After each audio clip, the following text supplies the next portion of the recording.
முதலமைச்சர் செல்வி ஜெயலலிதா தேர்தல் வாக்குறுதிகள் அனைத்தையும் கடந்த 3 ஆண்டுகளில் நிறைவேற்றியுள்ளதாகவும் அவர் எப்போது மக்களை பற்றி மட்டுமே சிந்திப்பதால் தான் அஇஅதிமுக கடந்த நாடாளுமன்ற தேர்தலில் மகத்தான வெற்றியை பெற்றதாகவும் சமத்துவ மக்கள் கட்சி தலைவர் திரு சரத்குமார் தெரிவித்துள்ளார்.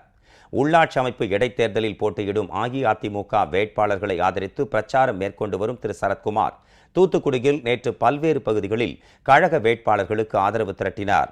தூத்துக்குடி மாநகராட்சி மேயர் தேர்தலில் போட்டியிடும் கழக வேட்பாளர் திருமதி APR அந்தோனி கிரேசியை ஆதரித்து ஃபாத்திமா நகர், சண்முகபுரம், வட்டக்கோவில், பிரைன் நகர் ஆகிய பகுதிகளில் பிரச்சாரம் மேற்கொண்ட அவர் முதலமைச்சர் செல்வி ஜெயலலிதா செயல்படுத்தி வரும் எண்ணற்ற நலத்திட்டங்களை பட்டியலிட்டார். உலகில் உள்ள அனைவரும் பார்த்துக் கொண்டிருக்கிறார்கள். வெளிநாடுகளில் வந்தவர்கள் அம்மா உணவுகளை உண்டு அந்த அம்மா உணவகம் எப்படி இருக்கிறது, எப்படி செயல்படுத்துகிறார்கள் என்பதை சிந்தித்து பார்க்கிறார்கள். ஆகவேதான் ஆந்திராவிலிருந்து இங்கு வந்து அந்த அரசும் இதை நாம் அங்கு ஏன் செய்யக்கூடாது என்று எண்ணி பார்த்திருக்கிறார் என்றால் நீங்கள் சிந்தித்து பார்க்க வேண்டும். எப்படிப்பட்ட திட்டத்தை மாண்பு முதலமைச்சர் புரட்சி தலைவர்கள் உங்களுக்கு எடுத்து வைத்திருக்கிறார்கள் என்று. ஏழை பணக்காரன் என்ற பாகுபாடு இல்லாத ஒரு சமுதாயத்தை, சமதர்ம சமுதாயத்தை உருவாக்க வேண்டும் என்று பயணித்துக் கொண்ட மாண்பு முதலமைச்சர் புரட்சி தலைவர்களின் கரங்களை நாம் வலுப்படுத்த வேண்டும்.